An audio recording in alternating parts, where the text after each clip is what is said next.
자, 하나님의 은혜 가운데 모두 다 즐겁고 평안한 명절 지내시기를 예수 이름으로 축복합니다. 우리가 살아가면서 말을 안 하고 살 수 없잖아요. 우리 많은 말을 하고 삽니다. 특별히 우리가 이런 명절에 다툼이 많이 일어난다 그러잖아요. 명절 지나고 나면 이혼 신청이 급증한다는 것도 이런 말씀 드렸죠. 네. 명절에 형제지간에 여러분 막 싸우고 칼부림까지 나는 그런 불행한 일도 있고, 부모 자식 간에 다투고, 네.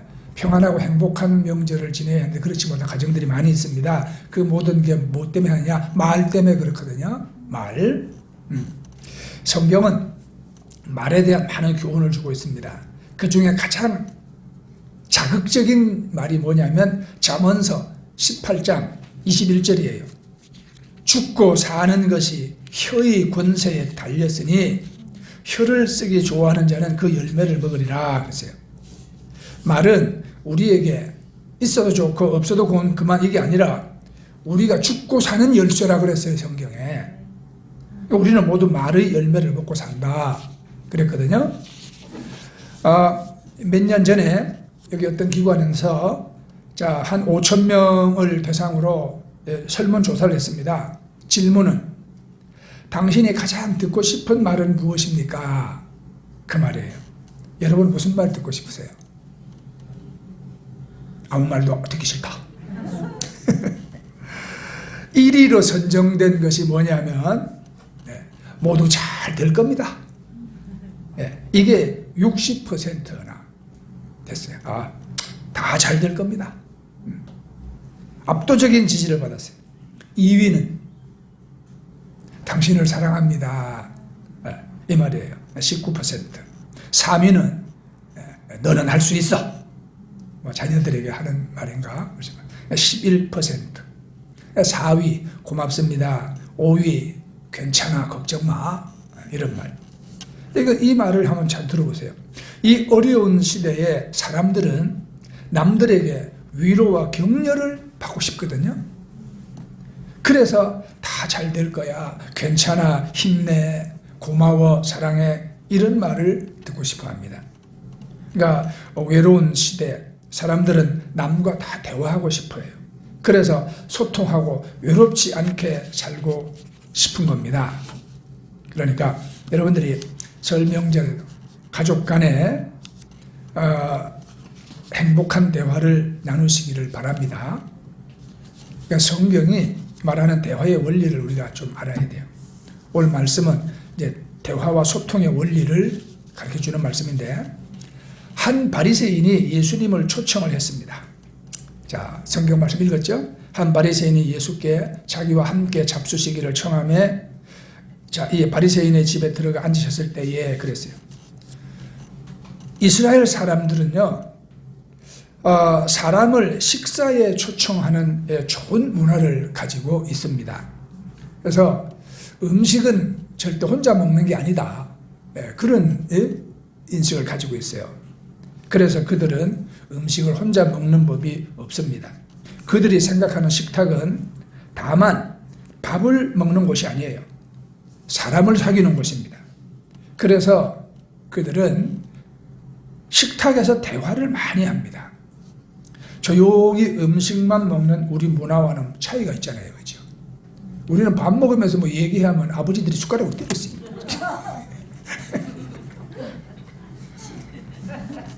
우리하고 정말 너무 큰 차이가 있어. 그들은 음식을 먹으면서 대화가 그치지 않아요. 그 다음에 식탁에 포도주는 기본이거든요.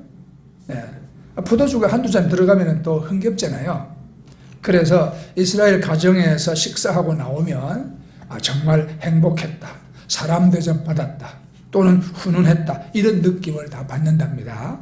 그런데 이제 오늘 바리새인의 초청은 그렇지 않은 것 같아. 예수님 시대에 사람이 초청을 받으면 그 집에 일하는 하인이 나와서 손님이 손과 발을 씻을 수 있도록 옆에서 물을 이렇게 부어주거든요. 그런데 오늘 바리새인은 그 일을 하지 아니했어요. 성경 쭉 읽어보면 거죠.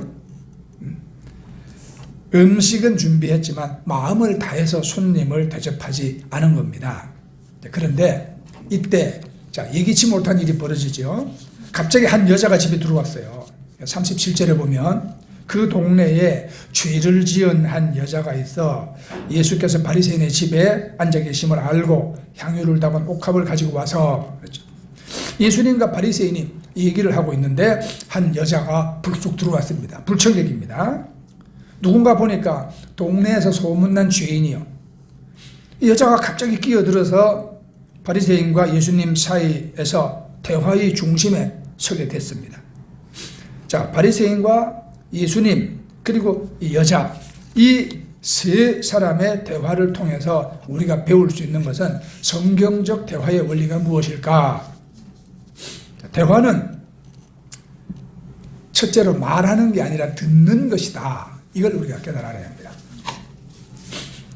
우리는 보통 대화하면 서로 말하는 것이라고 생각하잖아요. 그러나 서로 말하는 게 대화가 아니라 서로 듣는 것이 대화라는 말이 있어요. 그러니까 뭐냐면 우선 잘 들어야 잘 말하는 거예요. 우리가 대화가 잘 안 되는 것은 잘 안 들었기 때문이에요. 대화에서 가장 중요한 것은 내 말이 아니라 상대방의 마음입니다. 상대방의 마음을 알려면 그 형편을 알아야 하거든요. 그런데 바리새인의 집에 들어온 이 여자가 어떤 여자입니까? 37절에 보면 죄인인 여자라고 했죠. 여기서 죄인은 누굽니까? 보통 예수님 시대에 죄인 그러면 남자는 세리, 여자는 창기를 의미했어요. 그러니까 결혼을 했거나 안 했거나 돈을 목적으로 관계를 맺는 것은 예나 지금이나 윤리적으로 나쁜 일이 분명하잖아요. 그래서 율법은 그런 남녀를 돌로 쳐 죽이라고 이런 명했습니다. 그러나 만일 그 사람을 율법의 눈으로 보지 않고 부모의 눈으로 보면 어떨까? 여러분 아무리 나쁜 짓을 저질렀어도 부모에게 자식은 소중하지 않습니까? 매일 손가락질을 받으면서 모멸 속에 살아온 당사자는 또 어떻겠습니까? 부끄럽고 수치스럽지만 자신의 운명이 막 밉고 또 그렇게 살아야 하는 자기 자신이 여러분 얼마나 서럽겠습니까? 그래서 38절에 보면 예수의 뒤로 그 발 곁에 서서 울며, 왜 이 여인은 예수님 뒤에 서 있었을까요? 아마도 부끄러웠기 때문일 것입니다. 차마 고개를 들 수 없었기 때문이죠. 그래서 지금 그 여자는 눈물을 흘리고 있습니다. 여러분 예수님 뒤에 서서 울고 있는 여자를 생각해 보세요. 그 눈물은 아마 가슴속 깊은 곳에서 나오는 아주 한의 눈물일 거예요. 마음의 자존심이 무너지고 수치심과 억울함으로 깨진 자기 마음을 지금 쏟고 있는 그런 눈물일 것입니다. 그러니까 우리의 대화는 늘 이런 상황에 이루어진다는 것을 알아야 돼요. 우리 앞에 선 사람, 우리가 만나는 사람 중에 아무런 문제 없이, 아무런 아픔 없이 사는 사람 아무도 없다 이 말입니다. 얼마든지 우리가 여러분 말로 대화할 수 있지만 그 사람 마음의 아픔의 소리를 우리가 먼저 듣지 아니하면 대화는 허공을 치는 것과 마찬가지다. 심리학자들에 의하면 사람은 다른 사람의 말을 들을 때 4분의 1, 25% 정도만 듣고 나머지 75%는 못 듣는데요. 그 75%는 아예 무시하거나 왜곡하거나 오해한다고 그래요. 그러니까 우리가 다른 사람의 말을 들을 때 듣는 태도가 5가지라고 그러거든요. 첫째는 그 사람의 말을 무시하며 듣는 거예요. 실제는 안 듣는 거예요, 이게. 두 번째는 맞아, 그래, 맞장구도 치지만 실제로는 듣는 게 아니라 듣는 채 하고 있는 경우라 이 말입니다. 이게. 세 번째는 선택적으로 듣는 겁니다. 대화 중에 자기가 듣고 싶은 말만 듣습니다. 네 번째는 집중적으로 듣는 거예요. 상대방이 하는 이야기에 주의하고 그 말에 집중하는 겁니다. 5번째는 공감 공감하면서 듣는 거다 이 말이에요. 여러분, 공감하며 듣는다는 것은 이해하면서 듣는다는 것이거든요. 중요한 거 이게요. 공감은 동감이 아니다. 나는 뭐 동감도 공감도 싫다, 꽃감이 더 좋다.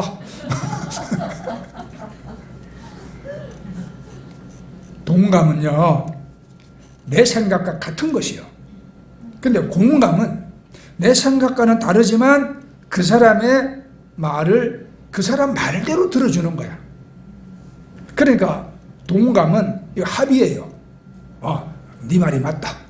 내 마음도 그렇다. 그렇지만 공감한다는 것은 이해하는 거다 이 말이에요. 이해. 그러니까 이 사람들의 대화가 언제나 동감일 수는 없어요. 그러나 언제나 공감할 수는 있는 것입니다. 상대방의 이야기를 상대의 이야기로 들어주는 것이 공감입니다. 내 의견과 달라도 상대방의 의견을 존중해주면 그게 공감이다. 설교도 나는 똑같다고 생각합니다. 설교도 아예 그냥 안 듣는 사람이 있어요. 실제 아무것도 안 듣는 사람. 두 번째는 아멘 하지만 실제로는 안 들어. 세 번째는 선택적으로 듣잖아요. 뭐 찔리고 듣기 싫은 건 아예 안 들어버리고 자기가 듣고 싶은 거 가지고 들어. 자, 예수님이 있잖아요. 우리가 어떻게 공감적인 대화를 할 것이냐, 이거를 어떤 성서학자가 세 가지로 말했는데 영어로 말하면 모두 P로 시작하는 말이 더라고요. 첫 번째는 포지티브, 긍정적으로 말하는 거예요. 예수님은 어떤 사람도 부정적으로 말한 게 없어. 무식한 어부 베드로에게는 네가 참 가방 끈이 짧구나 그렇게 말하지 않고 반석이라고 말하지. 반석. 단단하다는 말이에요. 단단. 내성적이고 영적으로 아주 예민한 요한에게는 이거 변덕이 심한 사람이라고 말하지 않고 이거 하늘의 우레소리 같다 그렇게 말합니다. 무화과 나무 아래 홀로 앉아있던 나다나엘에게는 아유 저거 왕따같이 무능한 인간이라고 말하지 않고 간사한 것이 없도다. 간사한 것이 없는 사람이다 그렇게 말했죠. 그러면 남편 5명이나 있었던 수가성 여인에게는 넌 난 여인이다. 부정한 여인이다 그렇게 말 안 하고 인생에 목마름이 많은 여인이라 그렇게 말했어요. 오늘의 주인공인 이 여자에게도 주인이라고 말하지 않습니다. 47절에 보면 우리 47절까지는 안 읽었잖아요. 밑으로 내려 47절에 보면 죄는 많지만 하나님의 용서도 많이 받은 여자다 그렇게 말합니다. 이 여자를 죄인이라고 부르는 것은 예수님이 아니라 바리새인이었어요. 예수님은 항상 여러분 긍정의 언어로 말했습니다. 상대방을 긍정적으로 보아야 상대방과의 대화도 시작하는 겁니다. 그렇잖아요. 그래서 옛날에 아이들이 막 자라면서 막 그냥 막 사고치고 막 빗나가고 막 이런 사춘기를 지내지 않습니까? 그럴 때 우리 집안의 어른신 한 분은 이렇게 말했어요. 참고 두고 봐. 저렇게 하는 애들이 나중에 다 잘 돼. 나중에 다 인간이 되더라고. 큰 인물 돼. 이런 식으로 얘기하는 어른들이 있었어요. 어린애들은 몰라. 그러나 어른들은 그 말의 의미를 깨달아 알아야 돼요. 그죠? 미국에 오스틴이라는 아주 큰 여성 사업가가 있습니다. 이분이 의류 판매업으로 아주 성공한 분인데 처음에는 여성 속옷을 만들어 파는 그런 사업을 했거든요. 그런데 이제 미국에는 여성들 중에 아주 건강한 분 있잖아요. 이렇게 건강한 분들 그런 사람들을 위해서 큰 속옷을 만들어서 판매를 했어요. 그거를 빅사이즈라 그랬다고요. 빅사이즈. 그런데 이거 안 팔려. 예. 그래서 이거 생각해 봅니다. 이게 분명히 수요는 많은데 왜 내 이 옷이 안 팔릴까 생각을 해보다가 이름이 잘못됐다. 그래서 이름을 바꿉니다. 뭐로 바꿨겠습니까? 예? 예, 퀸 사이즈로. 예, 빅 사이즈가 아니라 퀸 사이즈로 바꿨어요. 그러니까 옷이 불티나게 팔리기 시작했다 이 말이에요. 그러니까 이 큰 속옷을 입는 여성들이 이 옷을 입을 때마다 자신은 뚱뚱보가 아니라 여왕과 같은 존재라고 인식을 했기 때문이다. 네, 그러니까 자, 이 포지티브, 긍정적인 언어가 성공한 케이스잖아요. 2002년도에 노벨 경제학상을 받은 데니얼 커먼이라는 학자, 그 다음에 아모스 트레버스키라는 분이 있습니다. 실험을 했대. 참가자들을 모아놓고요, 이제 메모가 적힌 고기를 1kg씩 주는 거예요. 두 덩어리를. 한 덩어리에는 99% 무지방, 한 덩어리에는 지방 1%. 자, 어느 걸 선택하냐 보는 거예요. 여러분, 99% 무지방이나 1% 지방이나 똑같은 거예요. 그런데 사람들은 어떤 고기를 선택하냐? 무지방 99%를 선택하더라는 거야. 둘 다 똑같은 건데. 그러니까 보세요. 지방이 있다는 거와 무지방이라는 거야. 사람들은 긍정적인 것을 선택하더라. 그러니까 우리도 긍정적인 시각을 가지고, 그죠? 긍정적인 언어를 우리가 써요. 예수님은 언제나 긍정의 언어를 사용을 하셨습니다. 두 번째는 현재형, 영어 P로 시작하니까 프리젠트. 바리새인과 예수님이 죄인의 여자를 보는 관점은 근본적인 차이가 있는 겁니다. 그것은 바리새인은 여태까지 죄 짓고 살았던 저 여인의 과거를 보고 저 여자 죄인이다 말하고, 예수님은 여자의 현재를 보고 있는 거예요. 울면서 회개하고 있는 현재를 보고 있는 거예요.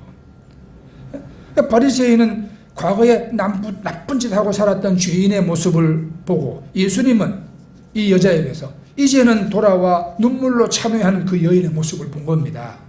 그러니까 과거를 보지 말고 현재를 보아야 미래가 있고, 그래야 공감이 한다 그랬어요. 세 번째는 퍼스널. 이건 개인적이란 말이에요. 사람을 어떤 단체나 대중이나 집단 이렇게 보지 아니하고 개인적으로 한 사람 한 사람 보았다 이 말이에요. 어떤 사람은 같이 이야기하면서 남의 이야기를 막 많이 하는 사람이 있어요. 그건 좋지 않은 일일 뿐더러 효과도 없는 일이야. 지금 내 앞에 있는 그 사람에게 집중하는 것이 좋은 대화인 것입니다. 예수님은 사마리아 여인과 이야기할 때도 사마리아 여인에게만 집중했거든요. 삭개오가 이야기할 때는 삭개오만 집중했습니다. 한 사람을 어떤 일반화시키지 않고, 예수님은 그 앞에 누가 있든지 간에 그 사람에게 예수님은 집중해서 이야기를 하시는 거예요. 사람이 얼마나 많든지 간에 예수님은 이야기하실 때에 자기에게 개인적으로 이야기한다고 여러분 사람들이 생각하게끔 그렇게 말씀하신 거거든요. 이게 예수님에게 공감 화법이라 그랬어요. 자, 이제 여러분, 우리의 언어 습관이나 형태는 어떤가 우리가 한번 생각해 볼 필요가 있잖아요. 그죠? 여러분도 대화하기 전에 먼저 잘 들으세요.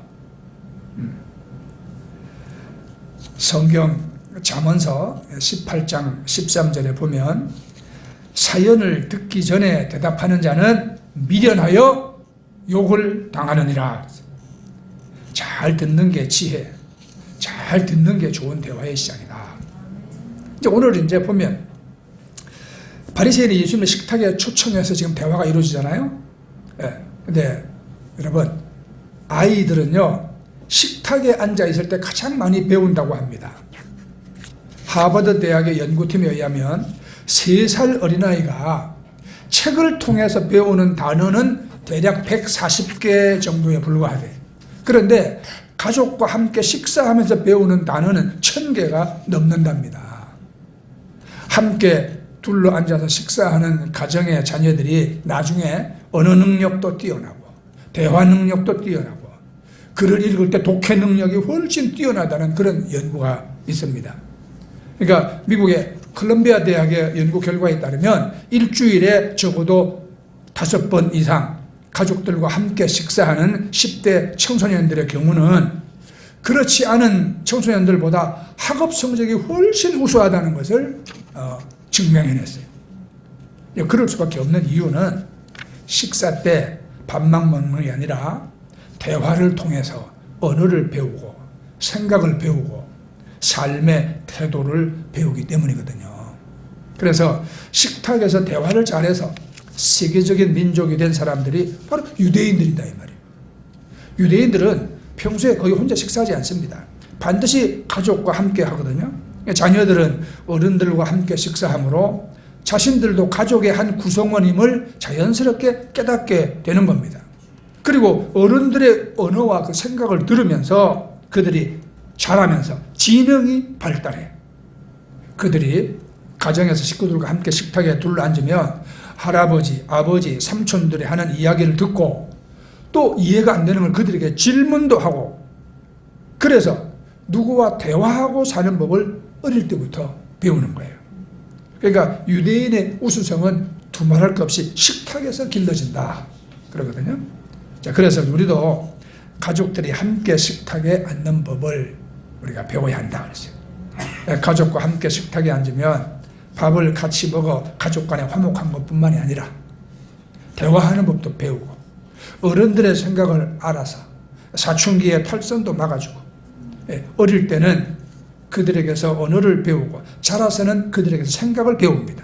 그러니까 우리가 사회생활이 어려운 것은 어려서부터 가족과 함께 식탁에 여러분 앉지 않았다. 그럼 뭐냐?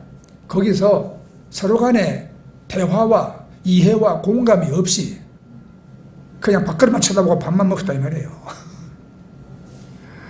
말하지 마, 흘리지 마, 고루고루 먹어, 뭐 이런 거. 우리가 식탁은 축소된 사회라고 합니다. 그래서 식탁에서의 대화가 필요한 것이다 그랬어요. 그럼 그 다음에 중요한 거는요, 우리가 대화를 하되 살리는 대화를 해야 된다. 네? 오늘 말씀은 이 불청객에 대한 예수님의 말씀으로 맞춰지잖아요. 이 장면의 끝 50절까지 내려가 보면 예수께서 여자에게 이르시되 내 믿음이 너를 구원하였으니 평안히 가라 하시니라. 사실 이 말씀은 오늘 말씀에서 예수님이 이 여인에게 한 딱 유일한 말씀이에요. 예수님 한마디 한마디 말이 이 여인에게 축복과 구원을 선포하는 말이었던 것입니다, 여러분. 그러니까 말을 많이 해야 좋은 대화가 아니라 살리는 말이어야 좋은 대화다. 성경에 레위기 19장 16절에 보면은요, 너는 네 백성 중으로 돌아다니며 사람을 논단하지 말며 내 이웃을 대적하여 죽을 지경에 이르게 하지 말라. 나는 여호와니라 그랬어요. 여기 돌아다니며 사람을 논단하지 말라. 논단하지 말라는 말은 쓸데없는 말로 사람들에게 상처를 주지 말라는 겁니다. 예? 그리고 또 예레미야서 9장 8절에 보면 그들의 혀는 죽이는 살이라, 화살이라 이 말이에요. 이 화살은 사람들의 심장을 뚫고 날아갑니다. 그러니까 우리가 살리는 대화를 해야 되거든요. 비판하거나 비방하거나 막 험담하거나 이런 거는 죽이는 말이죠. 네. 그러니까 이제 명절에 뭐 자녀들도 모이고 친척도 만나고 뭐 조카들도 만나고 이러면 하지 말아야 될 말 다 있잖아요. 네? 네. 근데 언제 결혼하니? 그런 말 하지 말라 그래요. 예? 예. 네 취직했나? 네 연봉은 얼마 받니? 이런 말 하지 말고, 그렇죠. 그럼 하지 말래. 그 다음에 특히 조심해야 될 게 집안 얘기, 상대방 집안 얘기. 네? 당신네 집은 뭐 어리잖아, 이런 말. 그럼 100% 싸움으로 도져요. 그죠? 자녀들한테도 꼭 싫은 말 하는 사람들이 잘 쓰는 표현이 있잖아요. 다 너를 위해서 하는 말이야. 네, 그런 말 하지 마. 그래서 우리가 살리는 대화를 해야 하는데, 우리가 사람을 판단하는 것은 여러분 쉽지 않잖아요. 그죠? 그 사람 지금의 모습이 그 사람 전체의 모습이 아니다, 이 말입니다. 네. 내 속에 있는 나도 내가 모르는데 남 속에 있는 남을 내가 어떻게 알겠습니까? 우리는 사람을 몰라요. 두 번째는요, 사람은 오직 하나님만 판단하신다, 이 말이에요. 누가 사람을 판단하냐? 하나님 앞에 서 봐야 하는 겁니다. 그래서 잠언서 13장 3절에는 입을 지키는 자는 그 생명을 보존하느니라. 시편 34편 12절에는 생명을 사모하고 장수하여 복받기를 원하는 사람이 누구뇨? 내 혀를 악에서 금하며 내 입술을 괴사한 말에서 금할지어다. 그리고 바울사도는 에베소 5장 3, 4절에 이렇게 말씀합니다. 음행과 온갖 더러운 것과 탐욕은 너희 중에서 그 이름이라도 부르지 말라. 이는 성도의 마땅한 바니라. 누추함과 어리석은 말이나 희롱의 말이 마땅치 아니하니 돌이켜 감사하는 말을 하라. 악을 버리고 선을 행하며 화평을 찾아 따를지어다. 아멘. 여러분, 내 믿음이 너를 구원하였으니 평안히 가라. 예수님이 사용하신 이 살리는 말을 통해서는 여러분이 만나는 모든 사람들이 여러분으로 인해서 행복하게 되는 그런 좋은 관계, 또 좋은 축복을 여러분 다 누리시기를 바랍니다. 꼭 명절이라서 우리가 이것을 유념해야 되는 게 아니고, 우리가 살아야 하는 모든 삶 가운데, 모든 우리가 만남 가운데 내가 입을 봉하고 살 수 없잖아요. 그죠? 말을 하고 우리가 살아야 돼요. 그러니까 여러분들이 항상 오늘 이 말씀을 여러분 기억하고, 여러분 좋은 대화 잘 들어주고 그 사람을 공감해주고, 네, 그리고 항상 살리는 말을 하는 여러분 되시기를 예수 이름으로 축복합니다. 아멘. 네. 우리